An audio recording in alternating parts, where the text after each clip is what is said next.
La venganza de la vaca, Sergio Aguirre. The Times, octubre 9 de 1994. Tragedia en Sottersby Farm. Un hecho insólito y desgraciado conmocionó Sottersby Farm durante la mañana del día de ayer. Según el testimonio de unos empleados de la granja que estaban presentes y se vieron sorprendidos por el suceso, una vaca acorraló a un niño de 11 años que en esos momentos se encontraba dentro del establo. El niño fue embestido repetidas veces por el animal hasta quedar sin vida. No pudieron ser determinadas las razones que llevaron al animal a semejante conducta. Especialistas indican que una vaca solamente puede reaccionar de esa manera si se ve agredida, situación que no es la que aparentemente tuvo lugar en ese momento. El estupor y la indignación ganó a los lugareños de esa pequeña localidad del condado de Sussex. El animal fue sacrificado. Le pareció que recién acababa de dormirse cuando ese ruido la despertó. Debió haber sido fuerte, porque ella tenía el sueño pesado. Se incorporó apoyándose en un brazo y esperó. No se escuchaba nada. Pensó que podía ser el viento, nuevamente, y como se había acostado asustada, la despertó. La oscuridad era absoluta. Se acomodó para seguir durmiendo cuando sintió ese olor. Un horrible olor a... ¿qué? Quiso encender el velador. A tientas buscó la perilla, pero no podía encontrarla, hasta que en uno de los movimientos de la mano la tocó. No se encendió. Decidió sentarse en la cama. Ahora podía sentir más nítidamente el olor. Era olor a excremento de animal. Un escalofrío recorrió todo su cuerpo. Temblando, trató de llegar hasta la puerta. Estaba abierta. En ese momento no recordó que para desvestirse la había cerrado. Salió al pasillo. El olor era más fuerte y quiso llamar a alguien, pero solo le salió un balbuceo. Comenzó a caminar como una ciega con los brazos extendidos tocando las paredes. Quería encontrar alguna de las puertas de las otras habitaciones, cuando sintió bajo sus pies algo húmedo y pastoso. En ese momento comenzó a gritar. Tambaleándose y en puntas de pie, quiso correr, pero no dio más de 3 pasos y tropezó con eso. Cayó de bruces y en su pierna izquierda sintió los pelos. Con un grito ahogado, trató de levantarse, pero no pudo. Sentía que las piernas no le respondían. Comenzó a arrastrarse hasta que logró hacer pie. En ese momento se encendió una luz y la pudo ver, la cabeza enorme, con los ojos cerrados en la mitad del pasillo. Empezó a retroceder y dar alardidos sin dejar de mirar ese espantoso bulto que dejaba ver la lengua a un costado. Con las manos en la cabeza, mientras retrocedía, de espaldas a la escalera, tampoco pudo tocar el pasamanos, hasta que se sintió en el aire. Lo último que vio fue el techo y sus brazos haciendo movimientos desesperados para agarrarse de algo, mientras que sentía que comenzaba a caer. Capítulo 1. Marcela. Nunca me gustaron los velorios, empezando por el olor. Cuando era chica creía que era el olor de los muertos, y en realidad son las flores. Parece que así, todas juntas, en coronas, dan ese aroma tan horrible de los velorios. Leticia me avisó que la mamá de Rafael había muerto. No sabía nada, quiero decir, que estaba enferma. Pobre Rafael. Me vestí tratando de no usar un color fuerte. Estoy un poco nerviosa, no sé por qué. A lo mejor porque es la primera vez que se trata de alguien que yo conocía, quiero decir, alguien con quien estuve, hablé. Y además, es la madre de un amigo mío. Y eso es la otra cosa. ¿Qué decirle a Rafael? Sé que nadie va a estar atento a lo que yo le diga, pero no quiero pasar un papelón. Es estúpido, pero es así. Le pregunté a mamá qué se dice en esos momentos y me miró como extrañada con la pregunta. Nada, ¿qué le vas a decir? Vas para acompañarlo en ese momento. Me dio vergüenza haberle preguntado. La verdad es que con 18 años se supone que ya sé qué decirle a un amigo en el velorio de la madre. Van a estar todos. Creo que me da un poco de miedo volver a encontrarlos. No sé por qué. O sí sé. y es porque siempre tuve la sensación de que ese grupito era muy cerrado. Las veces que estoy con ellos, no dejo de sentirme como sapo de otro pozo, y hasta me extraña que Leticia me haya avisado del velorio. A lo mejor son cosas mías y me quieren más de lo que pienso, qué sé yo. No sería la primera vez que no me doy cuenta de algunas cosas, como cuando Raúl me dijo que estaba enamorado de mí desde el tercer año y yo ni enterada. Eran cosas mías nomás. Y estaban todos. Rafael, por supuesto, Leticia, Carlos, Manuel y Cristina. Y me trataron como una de ellos. Como no conocíamos a nadie, nos fuimos a otra salita. Menos Rafael, pobre, que por ahí venía. Creo que para que Cristina lo abrazara y se volvía a ir cuando llegaba algún pariente. No hablamos del colegio y eso me gustó. La verdad es que yo no tengo mucha nostalgia. Es más, estoy feliz de haber terminado la secundaria y no tener que verle la cara a varios. Leticia. Nos cayó como un balde de agua fría. Pobre Rafael. La última vez que lo vi me dijo que la madre estaba un poco decaída, pero en ningún momento me dio a entender que fuera grave, o a lo mejor él no lo sabía, pobrecito. Debe ser horrible. Cuando Cristina me llamó por teléfono, me largué a llorar como una loca. No sé, empecé a temblar y se me llenaron los ojos de lágrimas.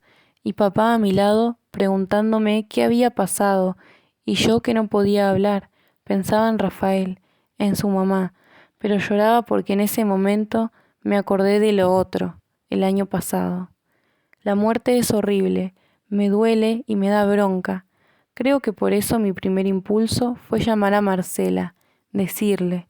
Le avisé y le pedí que fuera al velorio. Carlos.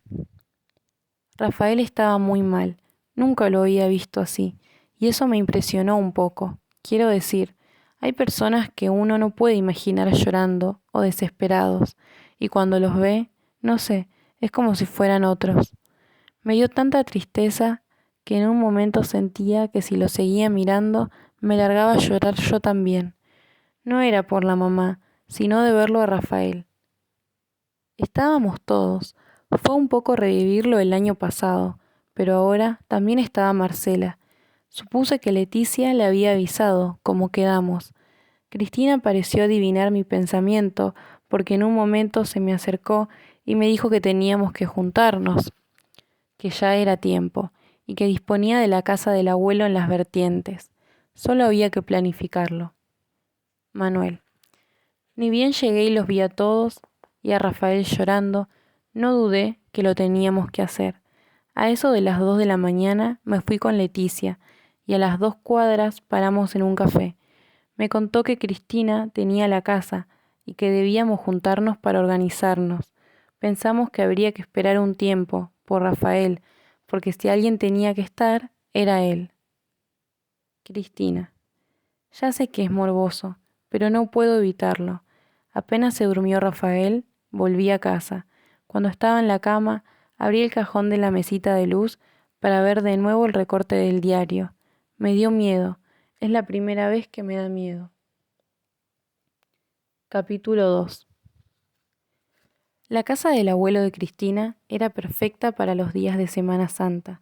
En las afueras del pueblo, sin vecinos, la casona había pertenecido a la familia desde principios de siglo, cuando Las Vertientes no existía como pueblo y en la zona solo había algunas estancias, muy separadas unas de las otras, y de las cuales esa casa era el casco de la que pertenecía el bisabuelo de Cristina. Con el paso del tiempo, y después de algunas malas épocas que obligaron a vender grandes parcelas de tierra, quedó finalmente un gran parque repleto de robles y pinos, y en el centro la casa, a la que se llegaba después de caminar un largo trecho bajo las sombras cerradas del bosque de casi 100 años. Por un capricho de la bisabuela de Cristina, la casa había sido diseñada en un estilo gótico que la hacía parecer más una pequeña iglesia europea que una estancia. Construida totalmente en piedra, estaba cubierta de musgos y enredaderas que, al secarse en invierno, le daban un aspecto de abandono y de vejez que producía tristeza o cierto temor. Esa mañana amaneció frío. Para ir a las vertientes, Carlos I debía viajar a Córdoba. Vivía en un pequeño pueblo llamado Los Molles, al norte de la provincia. Después de terminar la secundaria, había decidido que por ese año no iría a la universidad y se quedó en el campo. A veces extrañaba a su tía, con la que había vivido en la ciudad, y más extrañaba a sus amigos del colegio, las salidas imprevistas, ir a bailar o todos al cine, y a la salida comer en casa de Leticia, que vivía en el centro, y la madre siempre tenía algo rico, sobre todo cuando ellos no tenían plata. Se levantó a las 5 de la mañana. Desde Los Molles hasta Córdoba tenía 2 horas. Allí debía encontrarse con Manuel y otras 3 hasta las vertientes. Calculó que llegaría al mediodía. Todavía era de noche cuando salió de su casa. Él mismo se había preparado el desayuno tratando de no hacer demasiado ruido, porque sabía que si su madre se despertaba, tendría que escuchar nuevamente todas las recomendaciones que ya había escuchado la noche anterior. Pobre, pensó, me pide que me cuide, ni se imagina lo que está pasando. Mientras esperaba el ómnibus en la terminal, recordó la llamada de Leticia avisándole que debía preparar todo. La reunión se llevaría a cabo en Semana Santa y en la casona de las vertientes. Habían pasado un fin de semana allí hacía 2 años, pero aquella vez lo hicieron para divertirse. Ya en la ruta se acomodó para dormir. Le había tocado el asiento al lado de la ventanilla. Se levantó la solapa de la campera para cubrirse del aire frío que le daba en el cuello. Se acurrucó, dándole la espalda a la señora que estaba sentada a su lado, y antes de cerrar los ojos pudo ver cómo las primeras luces del día iluminaban los sembradíos, unos cipreses haciendo hilera al costado de una casa y por todos lados las vacas, que a esa hora comenzaban a pastar. Leticia le había dicho que a las 9 la pasaría a buscar, y eran las 9:30 y todavía no llegaba. De haber sabido, se quedaba un rato más en la cama. Odiaba levantarse temprano, siempre, desde chica, cuando iba a la escuela. Por eso, nunca organizaba nada para la mañana y había elegido los horarios de tarde en la facultad. Pero esto era distinto. No podía decirle a Leticia que ella iría después del mediodía, porque a la mañana dormía. Le daba miedo quedar como una perezosa o algo así. Por momentos se sentía, no sabía explicarlo, juzgada por sus compañeros. Pensó, mientras esperaba a Leticia, que no siempre disfrutaba estar con ellos. En realidad, jamás la habían tratado mal. No podía decir algo así. No era eso, sino gestos, como si le ocultasen algo o cosas que la hacían sentir diferente. No importaba, la habían invitado a las sierras y ella no pensaba desperdiciar la invitación. Unos días en las vertientes le vendrían bien. Tocaron la puerta. Debía ser Leticia. Se levantó rápidamente de un sillón hamaca en el que estaba medio recostada y fue a abrir. A Leticia le pareció que Marcela estaba medio dormida cuando le abrió la puerta. Se disculpó por la demora y la pidió que le invitara con un café o cualquier cosa caliente. Mientras entraba, le explicó que se había quedado dormida y cuando se despertó y vio la hora, salió volando y no tomó nada. Y hasta que llegaran no iba a aguantar con el estómago vacío. Tomaron un café con galletas antes de subir al taxi que la llevó hasta la terminal de ómnibus. A Leticia le causaba gracia ver cómo el aire frío de la mañana iba despertando cada vez más a Marcela. Los ojos se le deshinchaban y hablaba más rápido, como lo hacía siempre. Antes de subir al ómnibus, compraron cigarrillos y unas pastillas de menta. Los cigarrillos para Marcela y las pastillas para Leticia, sin azúcar, por sugerencia de su amiga. Me imagino que allá habrá algún lugar a donde pueda comprar cigarrillos, dijo Marcela una vez que estaba arriba del ómnibus. Si no, estoy frita, porque esta es la única etiqueta que llevo. No sé qué decirte, supongo que sí, aunque seguro hay que ir en auto, porque allá, cerca, no hay nada, le respondió Leticia. El ómnibus cerró la puerta. lentamente comenzó a moverse hasta tomar la rampa de salida de la terminal, donde finalmente aceleró. En la bajada, Marcela y Leticia sintieron un cosquilleo en el estómago. No sabían que una de las dos no volvería del viaje que comenzaban. El día anterior de sentarse y poner en marcha el auto, los vidrios comenzaron a empañarse.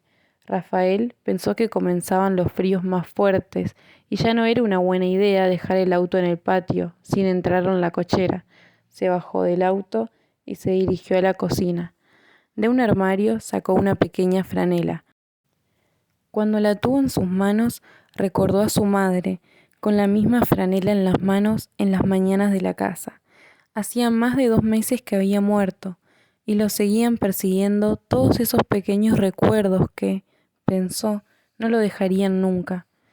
Se fijó en la hora e imaginó que Cristina lo estaría esperando. Cuando salió de la casa, caminó a la de Cristina, revisó mentalmente todos los preparativos. Calculó que no llegarían a las vertientes antes de las 2 de la tarde. Cristina lo había previsto y preparó unos sándwiches. Estaba sentada en la mesa de la cocina, mirando a la calle, cuando Rafael estacionaba el auto en la puerta de la casa. Tomó el bolso, que estaba a su lado, saludó a su mamá mientras escuchaba, impaciente, las últimas indicaciones y salió justo en el momento en que Rafael estaba por golpear la puerta. Se besaron y subieron al auto rápidamente. Una hora después, tras pasar, como también estaba previsto, por un supermercado, tomaron la ruta a una velocidad que los asustó cuando más adelante doblaron en una curva bastante cerrada. Tengo que tranquilizarme, pensó Rafael, mientras le pareció ver, más tarde, la silueta de una vaca cruzar lentamente de una orilla a la otra del camino.